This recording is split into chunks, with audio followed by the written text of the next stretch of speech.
1° aprile 2025 è fissata la scadenza per la presentazione delle offerte. Entro la fine del prossimo anno conclusione della procedura di gara e aggiudicazione, entro il 2026 al via il cantiere.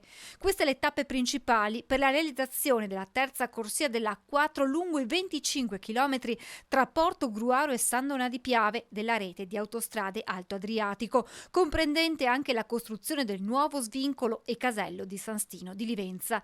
Svolta storica per una delle arterie viarie più importanti, in un tratto spesso purtroppo scenario anche di gravi incidenti.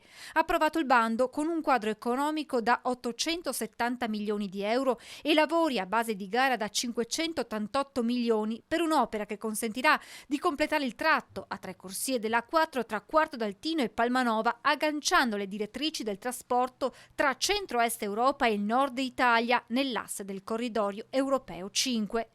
Lungo il tratto saranno ricostruiti 9 ponti su corsi d'acqua, tra cui i nuovi sui fiumi Malghere e Livenza, 12 sottopassi di viabilità e linee ferroviarie, 50 attraversamenti idraulici, ma saranno anche adeguate le rampe dello svincolo autostradale di Cessalto. L'ammodernamento di questo asse viario consente di migliorare l'aspetto legato alla sicurezza degli utenti della strada e creare un volano anche per le attività produttive del nord-est, spiega il commissario per l'emergenza dell'A4 e presidente della regione Friuli Venezia Giulia Massimiliano Fedriga.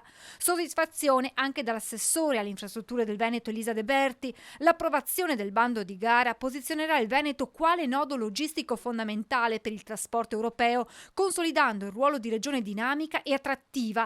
L'investimento, spiega ancora la vicepresidente, darà un forte impulso all'economia del nostro territorio, creando nuovi posti di lavoro e favorendo lo sviluppo di imprese locali. Ci apprestiamo, spiega il presidente della concessionaria autostradale Marco Monaco, ad affrontare gli altri passi con l'obiettivo di accelerare il più possibile la realizzazione dell'infrastruttura, perché garantire il potenziamento di questa autostrada è un dovere etico nei confronti di tutti gli utenti.